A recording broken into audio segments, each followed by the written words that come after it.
골로새서 3장 1절로 17절까지 우리 교독하도록 하십니다.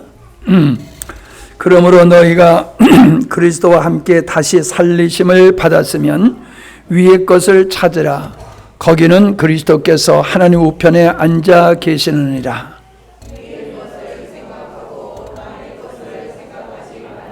이는 너희가 죽었고 너희 생명이 그리스도와 함께 하나님 안에서 감추었음이라.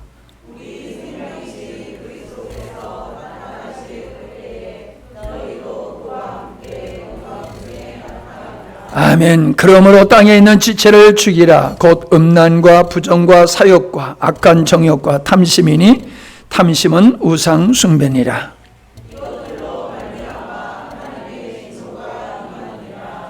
너희도 전에 그 가운데 살 때에는 그 가운데서 행하였으나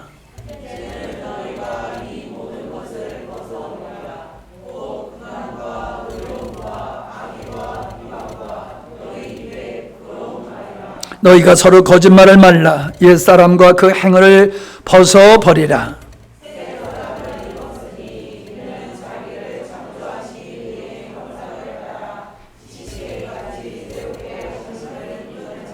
거기는 헬라인과 유대인이나 할례당이나 무할례당이나 야인이나 수고대야인이나 종이나 자유인이 분별이 있을 수 없나니 오직 그리스도는 만유이시요 만유 안에 계시니라.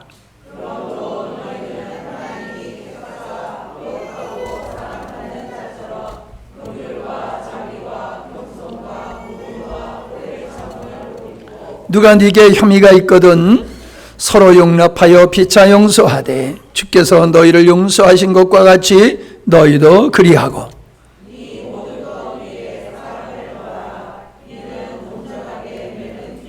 그리스도의 평강이 너희 마음을 주장하게 하라. 평강을 위하여 너희가 한 몸으로 부르심을 받았나니 또한 너희는 감사하는 자가 되라.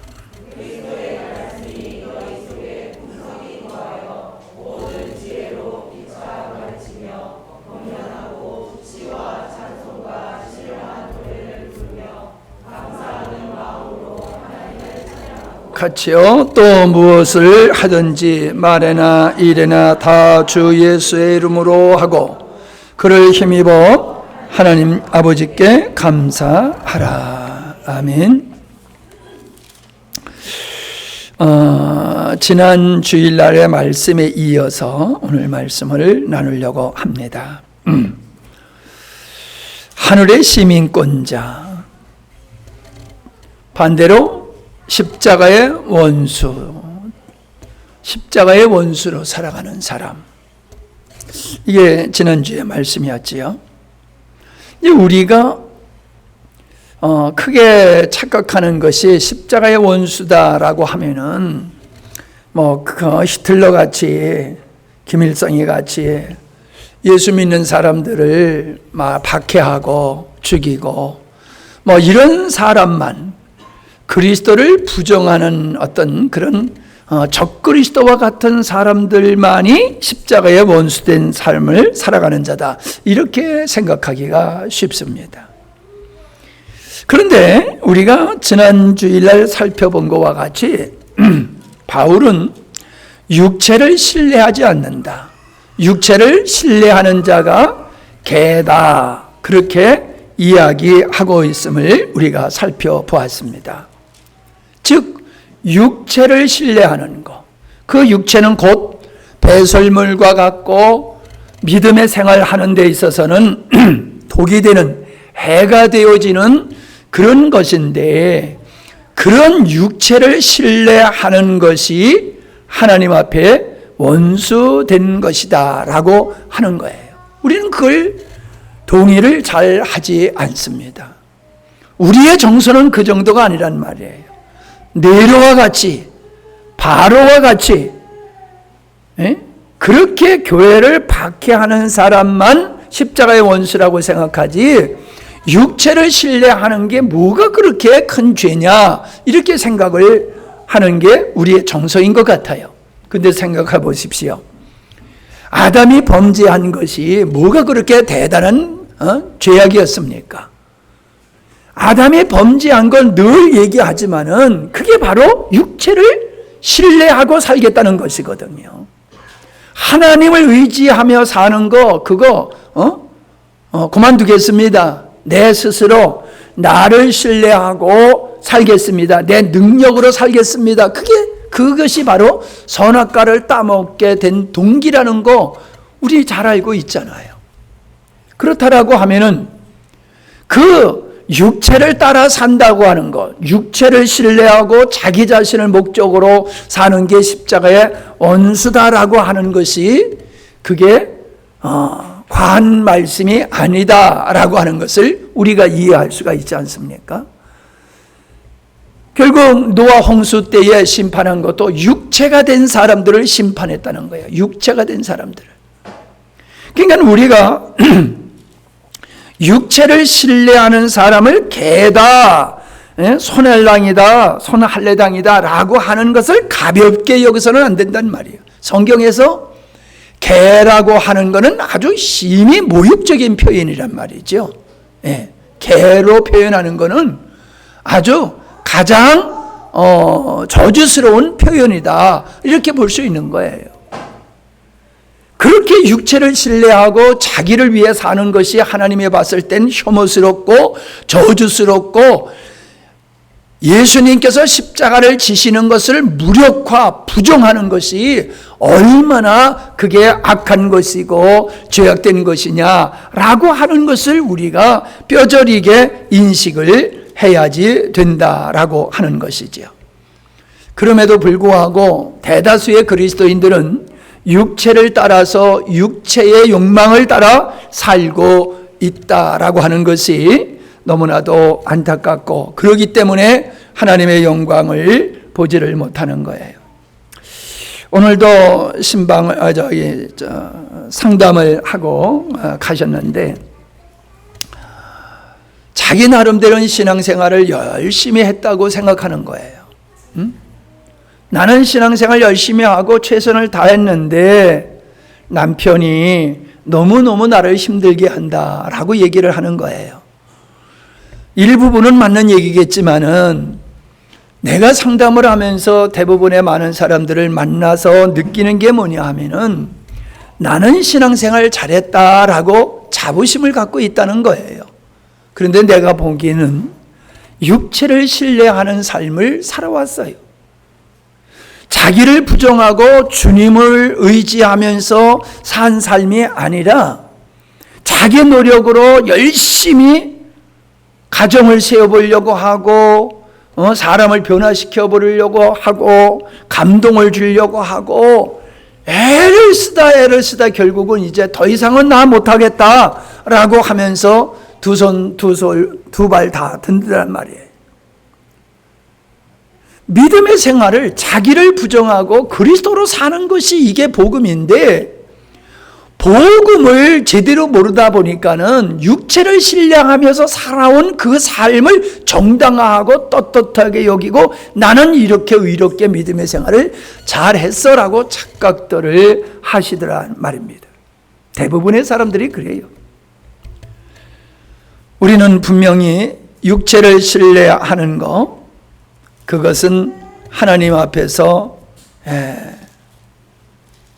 원수된 것이다 라고 하는 것을 우리가 분명히 인식을 해야 될 줄 압니다. 고린도후서 1장 8절과 9절 다시 한번 우리가 보면은 형제들아 우리가 아시아에서 당한 환난은 너희가 알지 못하기를 원치 아니하노니 힘에 지나도록 심한 고생을 받아 살 소망까지 끊어지고 우리 마음에 사형 선고를 받은 줄 알았으니 이는 우리로 자기를 의뢰하지 말고 오직 죽은 자를 다시 살리시는 하나님만 의뢰하려 함이다. 바울이 이렇게 고백하고 있지 않습니까? 왜 하나님께서 나에게 심한 고난을 주셔서 살 소망이 끊어지고 사형 선고를 받은 자와 같은 자리에 우리를 처하게 하시느냐? 육체를 신뢰하지 않게 하기 위함이라. 야, 육체를 신뢰하는 게 이렇게 헛된 거야 라고 하는 걸 깨닫게 하기 위해서 이러한 고난을 허락하신다라고 말씀하고 있는 거예요. 그런데 육체를 신뢰한다라고 하면은 하나님 앞에 대적하는 행위가 되는 것이지 않느냐 그 말입니다. 오직 하나님만 의뢰하게 하려 함이라. 하늘에 속한 사람은 오직 하나님만 의뢰하지만은 십자가의 원수된 자는 육체를 신뢰하는 삶에서 떠나지 않는다라고 하는 거지요. 뒤를 돌아보는 삶, 그게 십자가의 원수된 삶이다. 결국 이건 뭐예요? 뒤를 돌아본다고 하는 건 옛 생활을 포기하지 못하는 거예요. 롯의 처가 뒤를 돌아본 거나 이스라엘 백성들이 몸뚱아리는 광야에 나와 있지만 마음은 애굽에 여전히 머물러 있었던 것과 같이 우리가 예수를 믿고 하늘의 시민권을 가진 자다라고 얘기를 하면서 우리의 마음속에는 예수 믿기 전에 그렇게 즐겼던 것들을 떠나지 못하고 거기에 머물러 사는 삶, 이게 바로 하나님 앞에서 원수된 삶이다라고 하는 것을 우리에게 가르쳐주고 있는 겁니다. 우리는 자꾸 그런 걸 지적당하면 변명합니다. 우리가 육신이 연약해서 그렇습니다. 우리가 점진적으로 좋아질 겁니다. 그러니 다그치지 마십시오. 점진적으로 잘 이루어질 겁니다 하면서 자기의 죄악된 것을 갖다가 합리화시키는 변명을 하는 일들을 제가 들을 때에 이게 또한 악함의 한 모습이로구나. 내가 뒤를 돌아보고 있는, 계속 뒤를 돌아보고 있는 롯과 같이 살아가는 이게 죄입니다. 이게 십자가의 원수된 행위입니다라고 고백하는 게 맞는데 변명한단 말이에요. 변명을 해. 분명히 주님께서는 쟁기를 잡고 뒤를 돌아보는 자는 내게 합당치 아니하다라고 하셨어요. 예수님을 믿으면서도 옛 생활을 그리워하고 애굽을 동경하는 것과 같은 그런 믿음의 생활을 하는 것은 정상적인 그리스도인이 아니다라고 얘기를 하고 있는 겁니다. 우리는 뒤에 것에 매이는 것이 아니라 앞에 것을 잡으려고 달려가는 거예요. 앞에 것, 그게 뭐예요? 부르심의 상이라고 그랬어요. 하나님께서 우리를 부르신 목적을 향해서 그걸 완수한 다음에 착하고 충성된 종아 내가 수고했노라고 하는 이것을 바라보고 가는 것이 하늘의 시민권자의 자세라고 하는 것입니다. 부끄럽게 땅의 끝만을 추구하는 두더지와 같이 그렇게 인생을 살면서 나는 하늘의 시민권을 가진 자다라고 하는 것은 스스로를 속이는 것이다 라고 하는 것이지요. 자, 다시 이제 돌아가서 골로새서를 우리가 보게 되어지면 오늘 이 빌립보서 3장의 말씀과 같이 이 골로새서의 이 말씀도 너무나 동일한 말씀인 것을 여러분이 읽으시면서 느끼셨을 것입니다. 자, 여기서 3장 1절에 보면은 무엇을 얘기하고 있습니까? 3장 1절을 보면은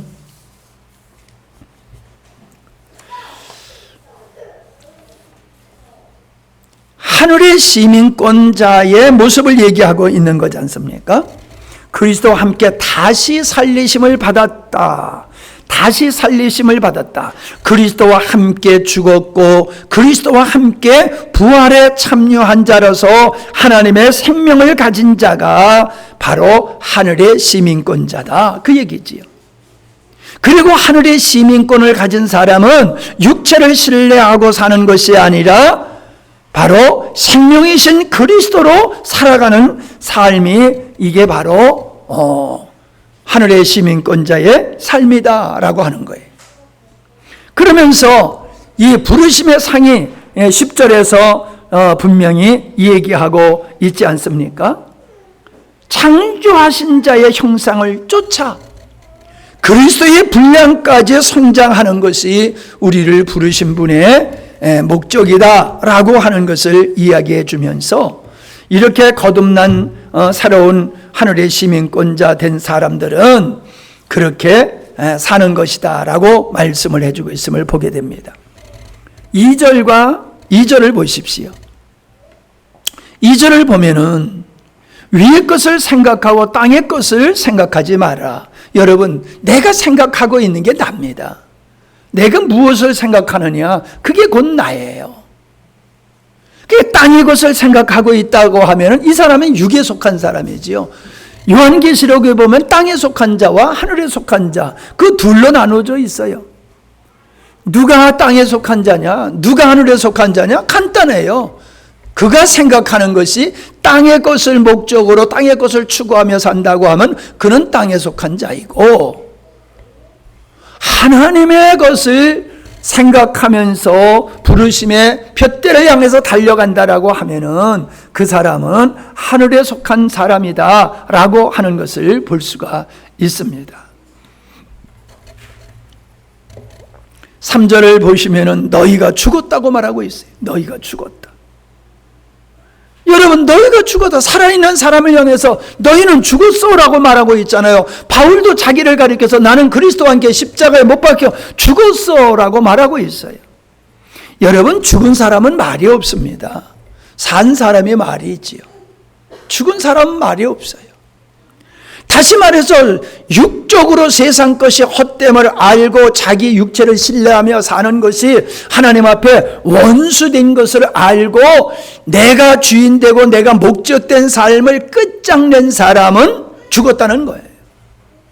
그 사람이 죽은 사람이에요. 여전히 땅의 것을 추구하고 자기가 주인된 삶을 살아간다라고 하면은 이 사람은 살아있는 사람이죠. 부활은 죽은 후에 경험할 수 있는 것 같이 우리가 죽은 자가 되어졌을 때에 생명이신 그리스도로 살 수가 있는 거지요. 아무리 주님이 내 안에 계시고 생명이신 주님이 내 안에 계시다 할지라도 그분이 작동되어지는 건 내가 죽을 때예요. 주님은 우리 안에 충만하신 분입니다. 우리 안에 이미 충만하신 분이에요. 주님, 우주에 충만하신 것과 같이 그분은 우리 안에 충만하신 분이에요. 문제가 뭐예요? 내가 가로막고 있다는 거예요. 내가 살아있기 때문에 생명이신 주님의 작동을 하지 못하도록 우리가 가로막고 있다라고 하는 것입니다. 그게 죽는 게 사는 길이에요. 나의 옛사람이 죽고 육체가 죽을 때에 내 안에 생명이신 주님이 살아서 역사하시는 영광을 보게 되는 겁니다. 많은 사람들은 하나님의 영광이 충만하지 못한 것을 하나님의 인색함으로 생각해요. 하나님이 인색한 것이 아니라 내가 살아있기 때문에 주님의 역사를 가로막고 있는 것이다 라고 하는 거지. 재미있는 게 뭡니까? 우리의 현주소를 얘기하고 있어요. 우리의 현주소. 우리의 현주소는 그리스도와 함께 하나님 안에 감추어져 있다. 1절에 보면은 그리스도께서 하나님 우편에 앉아 계시다라고 얘기했는데 우리의 현주소는 그리스도 안에서 이미 승리하신 그리스도 안에서 하나님 우편에 있는 게 우리의 현주소라는 거예요. 그래서 하늘의 시민권자라는 거지요. 그래서 하늘의 시민권자예요. 미국의 시민권 가진 사람이 한국에 산다고 해서 시민권이 없어지는 게 아니지요. 몸은 딴 데가 살아도 시민권은 그대로 유지되는 것과 같이 우리가 육을 가지고 이 땅에 산다 할지라도 우리는 그리스도가 우리 안에, 우리가 그리스도 안에 있음으로 말미암아 우리는 영적으로 그리스도와 함께 하나님 우편에 앉아 있는 존재다라고 하는 것을 우리가 깊이 인식을 해야 될 줄 믿습니다. 그러므로 5절, 6절부터 9절까지는 옛 생활을 해서는 안 된다는 거예요. 육체를 따라 삼으면 안 된다는 거예요. 옛사람에 연연하면 안 된다는 것을 얘기해 주고 있어요. 어떻게 얘기하고 있습니까? 땅에 있는 지체를 죽이라. 땅에 있는 지체를 죽이라. 이 지체를 죽이라는 얘기가 아니잖아요. 뭐예요? 설명을 하고 있지요. 설명을 하고 있어요. 5절입니다. 제가 현대인 성경으로 읽을게요. 그러므로 죄에 가득 찬 세속적 욕망을 버리십시오. 여러분 속에 파고드는 악한 욕망을 죽이십시오. 성적인 죄, 부정, 정욕, 수치스러운 욕망을 끊어버리십시오. 이 세상의 금전과 쾌락을 흠모하지 마십시오. 그것은 우상 숭배이기 때문입니다. 이렇게 되어 있습니다. 결국 나 자신을 위해서 육체의 욕망을 따라 살아가는 그것이 우상 숭배다라고 결론 짓는 겁니다. 우리는 우상 땅지를 만들어 놓고 거기다가 절을 해야지만이 우상 숭배라고 생각을 합니다. 근데 성경에서는 우리의 욕망을 따라 사는 게 우상 숭배다라고 말하고 있어요. 그러니까 욕망을 따라 사는 것이 우상 숭배다라고 하는 것은 바꿔 얘기하면 내가 우상이라는 거예요. 내가 우상이에요. 나의 행복을 위해서, 나의 기쁨과 내 만족을 위해서 내가 살고 있으면 내 자신이 우상이야. 그 말씀을 하고 있는 거예요. 우리는 어떤 형상만 차려놓은 것을 섬기는 것만 우상 숭배라고 생각하는데 성경은 우리에게 그렇게 말씀하고 있지 않아요. 내가 내 만족을 위해서, 너를 위해서 살면 네가 우상이야. 그렇게 말씀하고 있지요. 그러니 생각해 보세요. 우리가 하나님을 위한다고 하면서 우상을 겸하여 섬기고 있어요. 이스라엘 백성들이 그랬잖아요. 하나님도 섬기고 바알신도 섬겼잖아요. 우리는 예배 때 하나님을 찬양하면서 삶 속에서는 여전히 나라고 하는 우상을 섬기면서 하나님의 은혜를 입기를 사모하는 이 희한한 신앙생활을 하고 있다는 것입니다. 6절에서 뭐라고 말씀하고 있습니까? 이것들로 인해서 우상으로 삼는 이것들로 인해서 하나님의 무서운 진노가 그 사람들에게 내릴 것입니다 라고 말하고 있지 않습니까? 여러분, 하나님은 공의로우신 분이시지요. 그렇기 때문에 하나님은 공의에서 벗어나는 것은 정죄하실 수밖에 없는 거지요.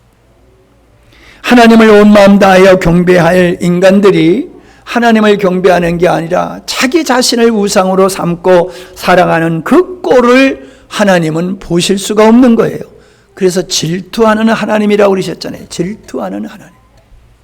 오직 하나님께만 영광을 돌려야 할 그 영광을 누구에게도 주지 않는다고 그러셨어요. 하나님은 내가 받을 영광을 누구에게도 주지 않을 거야. 저 우상 땅지뿐만 아니라 네 자신을 우상으로 삼고 있다라고 하면은 난 그걸 용납할 수 없어 라고 말씀하고 있다는 사실이지요. 하나님의 진노가 누구에게 임합니까? 나는 인생을 살면서 가만히 주변의 사람들을 살펴볼 때에 아까도 얘기했지만 본인들은 믿음의 생활을 잘하고 있다고 자부심을 가지고 있지만 내 눈에 봐도 아닌 게 보여요. 착각하고 있어.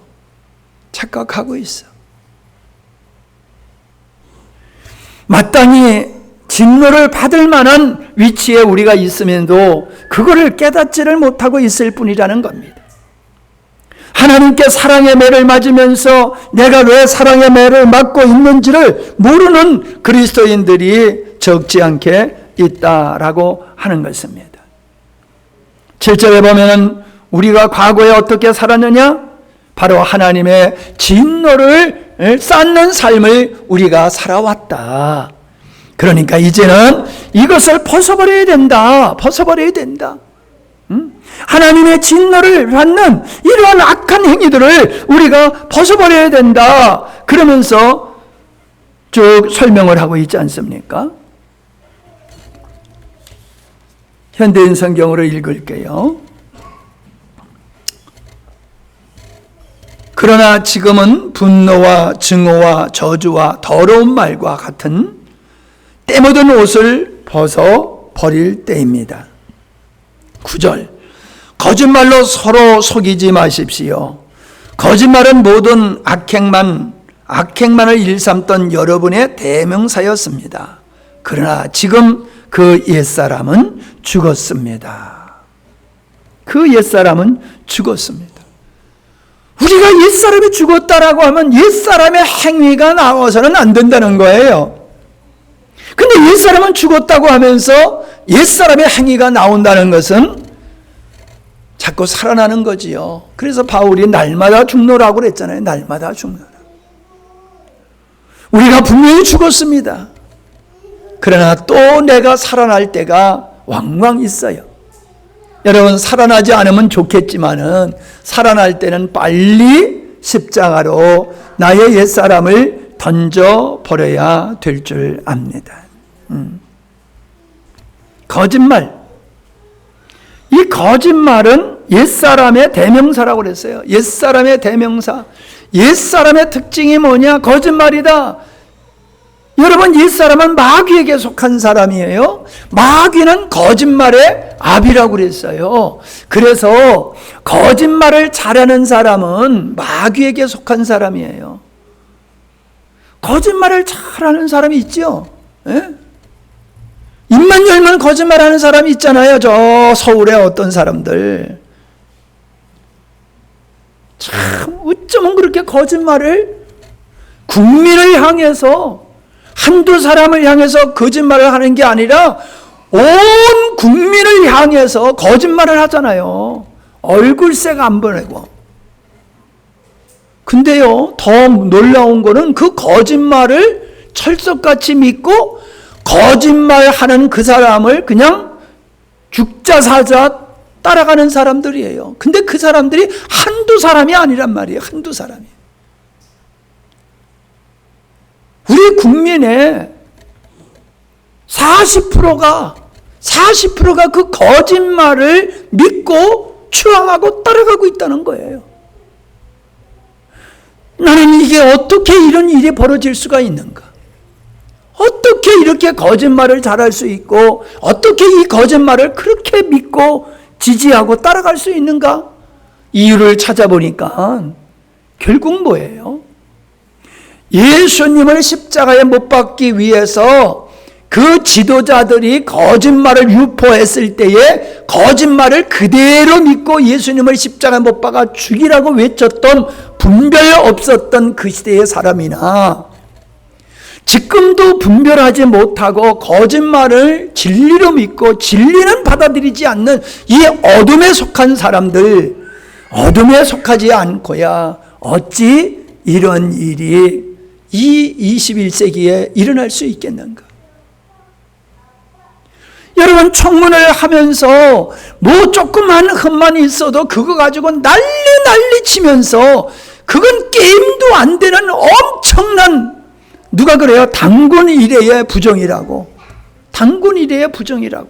그렇게 엄청난 범죄를 한 사람을 지지를 한다? 아, 나 지금 여야 이게 아니에요.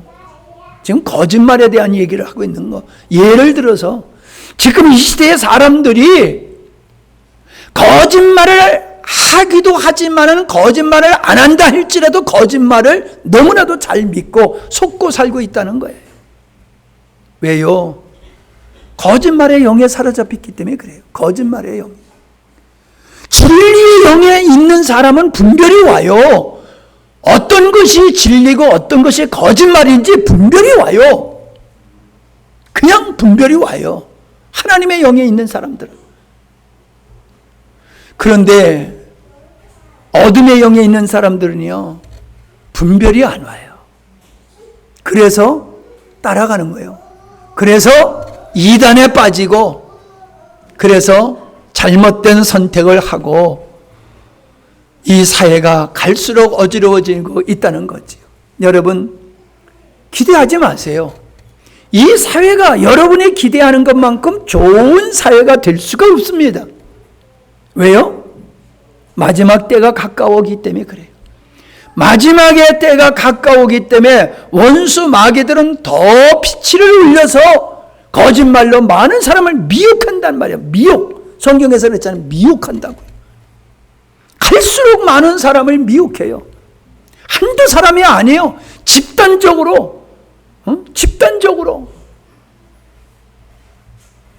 진리에 쓴 사람은 이제 적어지고요. 미혹의 영에 사로잡힌 사람의 숫자가 점점 늘어날 때가 옵니다. 역전이 돼가지고. 그래서 진리를 따라 사는 사람이 거짓을 쫓는 사람들을 향해 그들로부터 박해를 당하고 어려움을 당할 시대가 오는 거예요. 그게 마지막 시대의 모습인 거예요. 우리는 이러한 시대를 보면서 안타까워하는 걸 끝나는 게 아니라, 야, 이게 마지막 징조로구나, 이게 마지막 징조로구나 라고 하는 것을 우리가 깊이 마음에 새겨야 될 줄로 압니다. 우리는 새 사람이라고 하는 하늘의 시민권 가진 사람들은 인종의 차별이 없어요. 인종의 차별이 없어요. 신분의 차비가 없어요.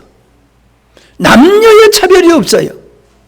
그리스도 안에서 하늘의 시민권 된 자들은 동일하게 하나님의 자녀고 동일한 그리스도 안에서 한 형제 자매인 줄로 믿습니다. 그러니까 교회 안에서 차별이 있으면 절대로 안 돼요. 교회 안에서 차별이 있으면 그 차별을 조성하는 자가, 그거는 십자가의 원수된 자이지, 하늘의 시민권을 가진 사람은 절대로 서로 차등을 두고 그렇게 하지 않는다라고 하는 거. 우리 교회가 참 그렇잖아요. 모두가 그리스도 안에서 하나됨으로 가지, 이렇게 구별해 가지고 편가르기 식으로 그런 거 없잖아요. 이게 바로 성숙한 그리스도인들의 모습이기 때문이다라고 하는 것을 우리가 볼 수 있습니다. 차별이 없을 뿐만 아니라 12절에 보면은 우리가 하늘에 속한 자다, 하늘의 시민권자다. 여기서 뭐라 했어요? 너희는 하나님의 택하신 거룩하고 사랑하신 자처럼, 그렇게 얘기를 하고 있어요. 12절. 자, 현대어 성경으로 읽을게요. 여러분은 하나님의 선택을 받고 새 생명을 얻었으며 하나님의 깊은 사랑과 배려를 입고 있는 사람들입니다. 아멘? 아멘이에요. 우리가 어떤 존재냐? 우리가 어떤 존재냐? 하나님의 선택받고 새 생명을 얻었으며 하나님의 깊은 사랑과 배려를 입고 사는 존재가 하늘의 시민권 가진 자요, 바로 이 자리에 앉아있는 우리가 그렇다는 거예요. 그러니까 내가 소중하고 또 네가 어때요? 너도 소중하고 나도 소중하고 너도 소중하고, 우리는 모두가 그렇게 소중하게 여겨야 되는 것이지요. 그래서 뭐랬어요? 그러니 다른 사람에게 따뜻하고 친절하게 대하십시오. 겸손하게 온유와 인내로 13절 관용을 베풀어 언제나 남을 용서하고 원한을 품지 마십시오.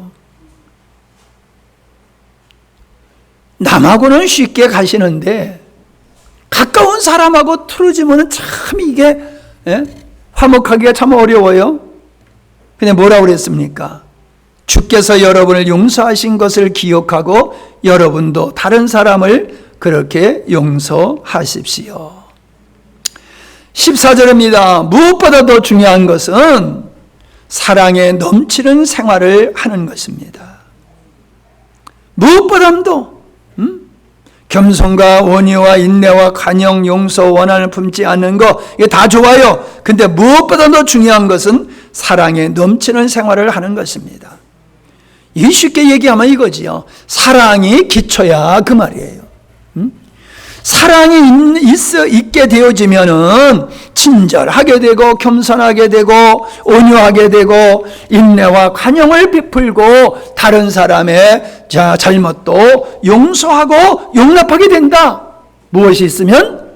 사랑이 있으면. 말로만 사랑하면 안 돼요.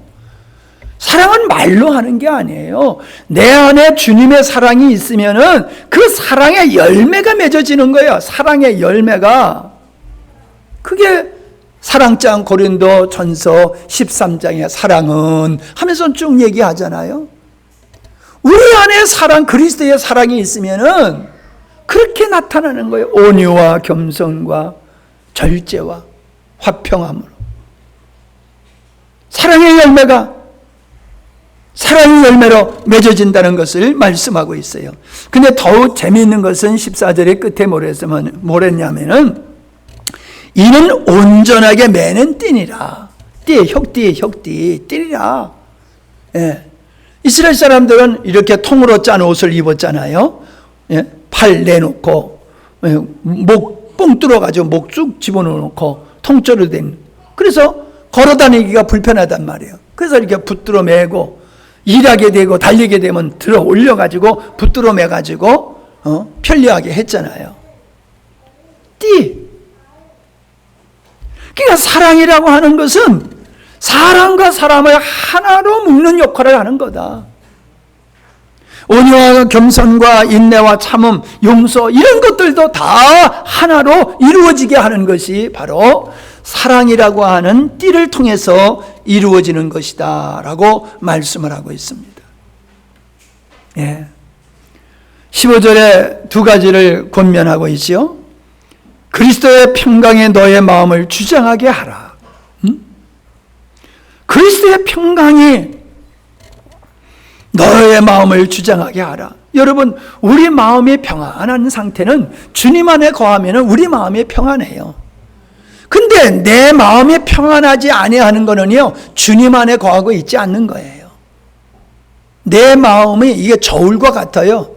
리트머스 시험지하고 똑같아요. 내 안에 평강이 있으면 내가 주님 안에 거하는 거고, 내 안에 평강이 없으면은 내가 지금 주님 안에 있지 않는 거예요. 그래서 주님이 주의 평강이 내 안에 거하게 하라. 내 마음을 주장하게 하라. 그건 뭐예요? 주님 안에 거하는 삶을 살아야 되는 것이다. 너희가 한 몸으로 부르심을 받았으니 또한 너희는 감사하는 자가 되어라. 우리는 서로가 서로를 소중히 여김을 통해서 그렇게 평강을 누려야 된다. 16절에서는 말씀, 그리스도의 평강에 너의 마음을 주장하게 하라 하시더니 이제 16절에서는 그리스도의 말씀이 너희 속에 풍성히 거하게 하라 라고 말씀하고 있습니다. 여러분, 우리 안에 그리스도의 말씀이 풍성할 때에 다른 사람을 섬길 수 있는 거예요. 내 안에 하나님의 말씀이 없으면요, 할 말이 없어요. 섬길 게 없어요. 다른 사람을 섬길 말이 없어요. 하나님의 말씀이 우리 안에 충만하면은, 오늘도 상담하는데 같이 오신 권사님이 그래요. 오늘은 스타일이 또 바뀌어졌네요. 상담하는 스타일이 바뀌어졌네요. 그래서 속으로 내가 지난번에 어떻게 했길래 이 양반이 스타일이 바뀌어졌다고 말하지? 그래서 이제 주님 따라하는 게 내 스타일이요. 스타일이 따로 있는 게 없어요. 그냥 주님 인도하는 대로 하는 게 내 스타일이요. 그렇게 얘기를 했어요. 그래요, 여러분. 우리가 주의 말씀이 내 안에 충만하면은 언제 어디서든지 어느 때든지 내 입에서 그 말씀이 양식으로 공급이 되는 거예요. 나오게 돼 있어요. 내 안에 있는 게 내 입으로 나오게 돼 있어요.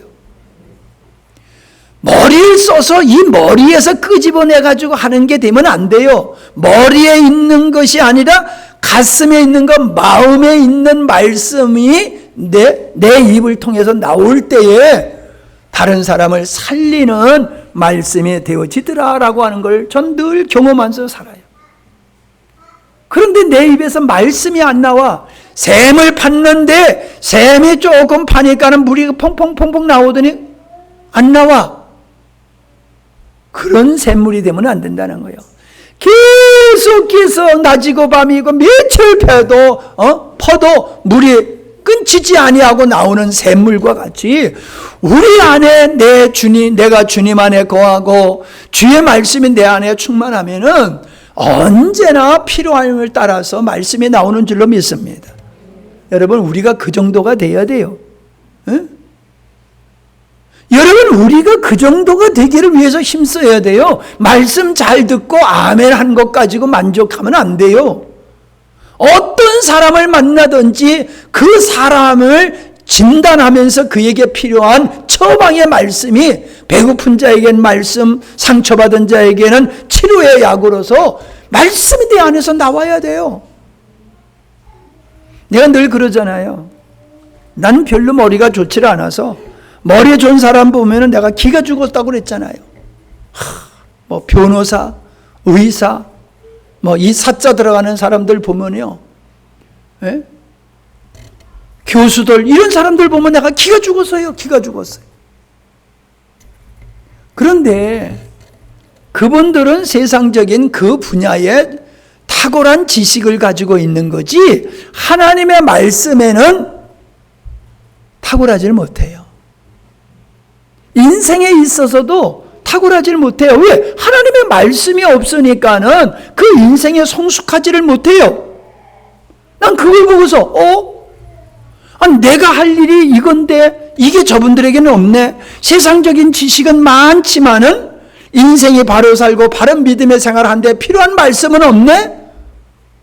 내가 해줄 말이 있네. 내가 지도할 말이 있네. 저들에게는 영적인 능력이 없는데 나에게는 영적인 능력과 권세가 있네.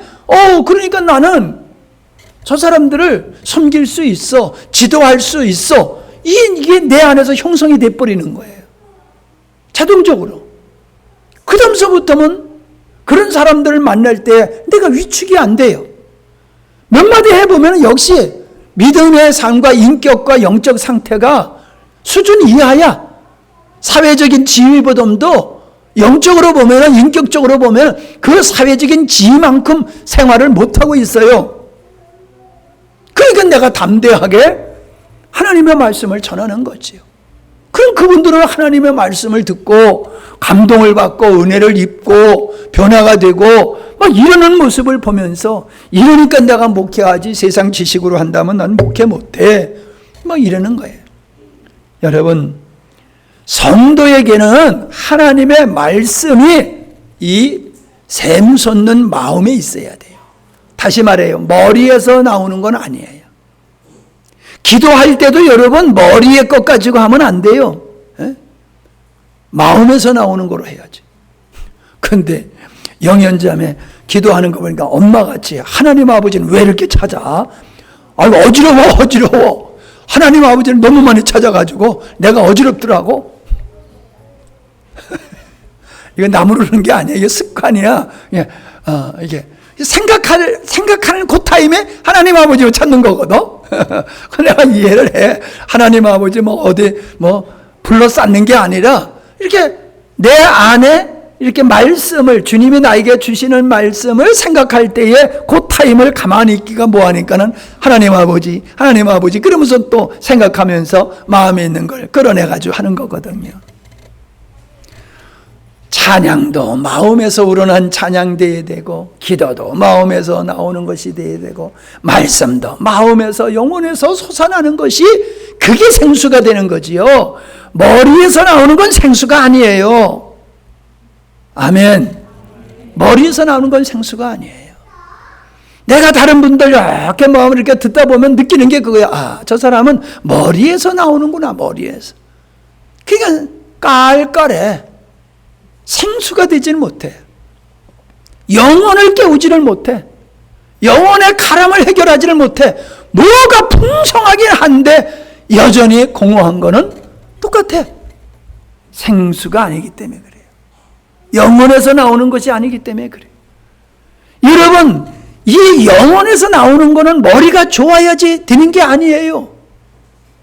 머리가 좋은 사람이 목회하면 난 목회 못해요. 하나님의 말씀을 먹으면은 내 안에 양식이 돼가지고 이게 그냥 나오게 되어 있어요. 나오게 되어 있어요. 그러니까 여러분, 나는 할 말씀이 없어. 어떤 사람을 만나면 양육할 것이 없고 전도하면은 전도할 말이 없어. 이 말은 뭔 얘기냐 하면은 잊어버렸다는 게 아니에요. 사람들은 자꾸 잊어버렸다고 그래요. 잊어버린 게 아니라 내 양식이 안 됐기 때문에 그런 거예요. 양식이 되면은 생수가 돼가지고 나오게 되어 있어요. 아멘? 그래서 성경에서 뭐라고 그러냐면 말씀을 먹어라 라고 얘기했어요. 말씀을 먹으라는 거예요. 먹으면은 내 영혼에 그것이 양식이 되어가지고 나의 삶을 이룰 뿐만 아니라 때를 따라서 공급할 수 있는 말씀이 되는 줄로 믿습니다. 보세요. 그 뒤에 보면은 뭐라고 그랬습니까? 16절. 그리스도의 교훈을 마음에 간직해 그분의 말씀이 여러분의 삶을 풍성하게 하도록 하십시오. 이게 우선이에요.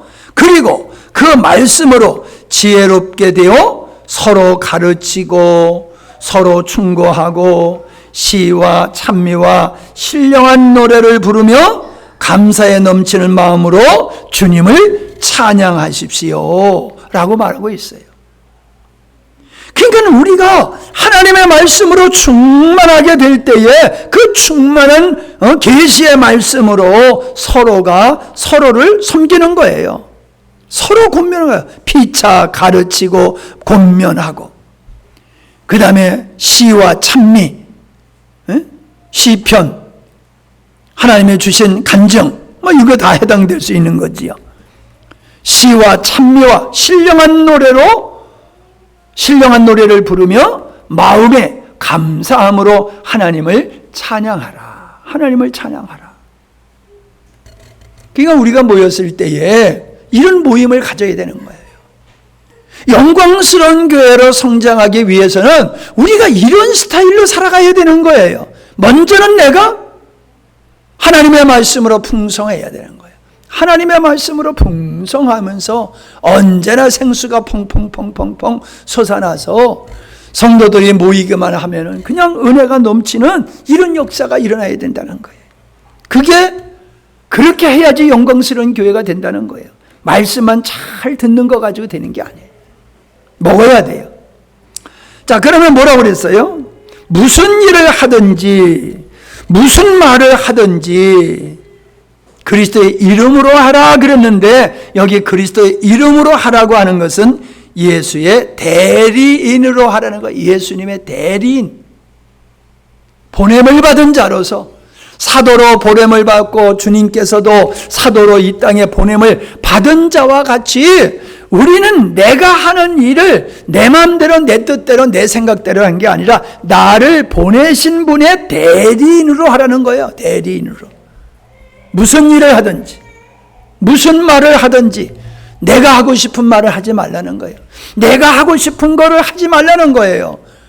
하나님이 우리에게 감동하시고 우리를 인도하시는 대로 해야 되는 것이다. 그 말씀을 하고 있습니다. 그리고 그를 힘입어서, 다시 말하면 그를 힘입어서라고 하는 말은 주님과 함께 어떤 일이든지 어떤 말이든지 하라. 그리고 하나님 앞에 감사하라 라고 말씀을 맺고 있습니다. 여러분, 다시 한번 십자가의 원수된 삶이 어떤 것이며 하늘의 시민권자로서 거듭난 자로서 새로운 피조물로서의 삶이 어떠하신 것인가를 우리에게 다시 한번 말씀을 주셨습니다. 그냥 듣고 지나가지 마시고 여러분이 이 말씀이 여러분의 삶이 될 수 있도록 그렇게 힘써 기도하며 사시기 바랍니다.